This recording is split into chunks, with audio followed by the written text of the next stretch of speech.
Why won't this thing start?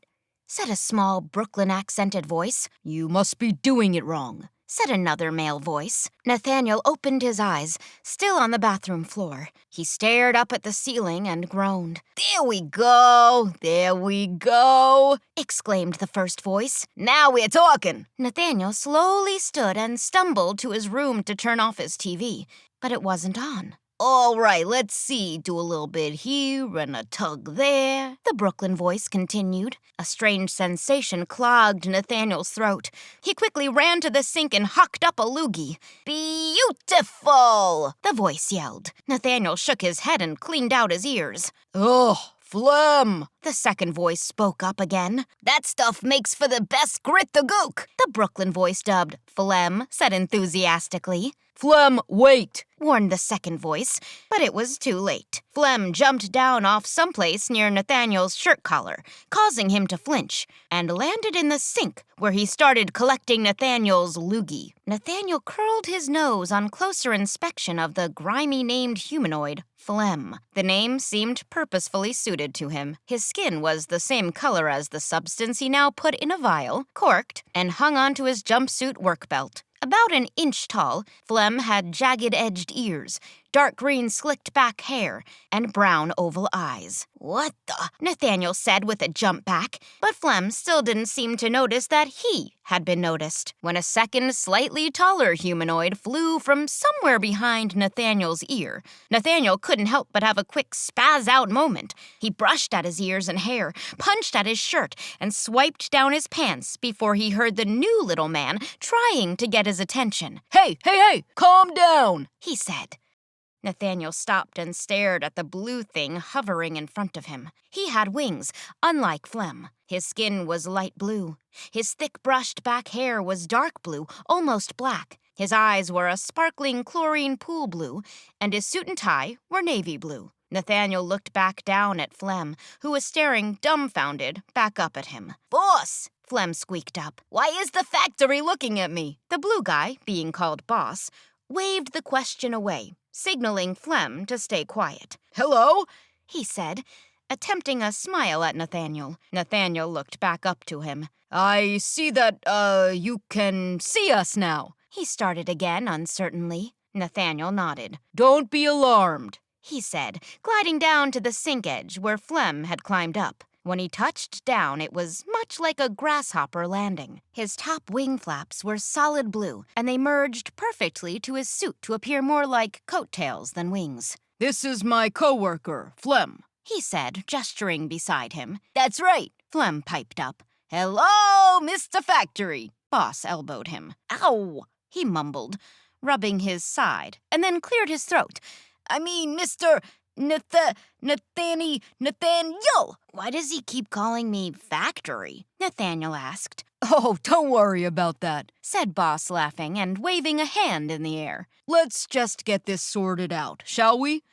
Now, I realize it's your 12th birthday today. Is that right? Yeah, so? Nathaniel shrugged. Yeah, what you getting at, Boss? Phlegm queried. Boss rolled his eyes at Phlegm and continued. What kind of cake was it that you had there? Boss asked, brightening his smile. Cheesecake, why? Nathaniel responded shortly. Oh! Exclaimed Phlegm, wide-eyed. Cheesecake, that dirty playin', no good sprite. When I get my hands on her...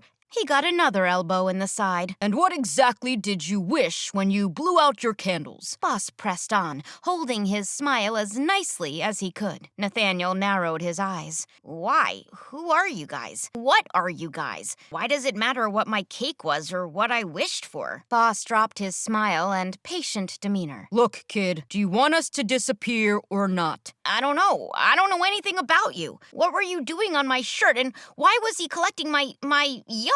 Nathaniel shook from the thought. Phlegm tugged his jumpsuit collar and said, Hey, you don't know yuck till you've been down in the dregs, Mr. Factory Man. Now, tell us your wish and move on. No, Nathaniel said flatly. Why? Asked Phlegm and Boss in unison. Because. Because why? Everyone knows if you tell your wish, it won't come true, Nathaniel said, rolling his eyes. Both Phlegm and Boss slapped hands to their faces and shook their heads. Oh boy, then there's only one thing we can do. Now, Flem and Nathaniel asked in unison, "What? We have to take him through the niche to headquarters. Headquarters?" Flem gasped. "That's a little drastic, don't you think?" "What's headquarters?" Nathaniel asked, but Boss only addressed Flem. He's our biggest producer on the East Coast. You know we can't lose him. "What are you talking about, lose him? He's right here, ain't he?" reasoned Flem. Look at your watch. Boss sighed. "Yeah, so?" Flem glanced down to his wrist. "It's about quitting time." Now look at your belt. He did as told, then screamed, "Geez Louise, I ain't met my quota!" Exactly. Now, do you think we can go about business as usual with him chatting and swatting at us? "Welp, that's why I call you boss. You're totally right, as usual." Flem nodded, then turned to Nathaniel to say, "Looks like you're coming with us, Factor.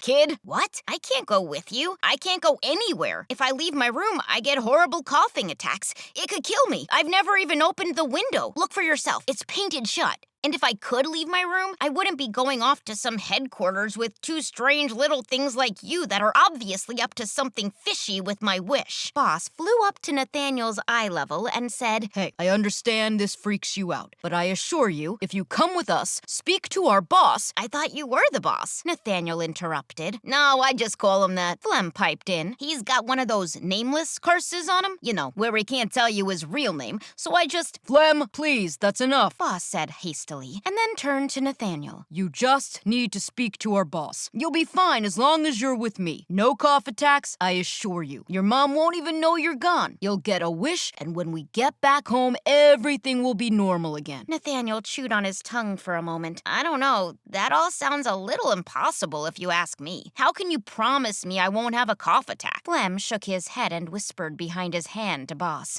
"This one's a little slow in the attic, if you know what I mean." Boss thinly smiled at Nathaniel and said, Well, Nathaniel, because your wish was granted. Nathaniel gawked, and his heart skipped a beat. "How?" he finally asked, daring himself to believe. "I mean, are you like leprechauns or fairy godfathers or what? You said sprite earlier, is that it? You do look kind of like something I read about once, but it's weird. You're wearing a suit. Shouldn't you be dressed in leaves or something?" Flem snorted. Boss let his small smile grow until his broad grin answered. If you're impressed by our mastering of textiles, just you wait. We share many inventions with your kind and beyond. We have unique abilities, giving us advantages that you wouldn't believe. Come with us if you want to see for yourself. Nathaniel lifted his eyebrows. Boss had found his curiosity button and pushed it dead on, though it wasn't yet enough to kill his caution. "But you want me to talk to your boss about my wish? You think he doesn't want me to have it, don't you? You want him to take it away from me," he said suspiciously. A wish is due to you. No need to talk about that.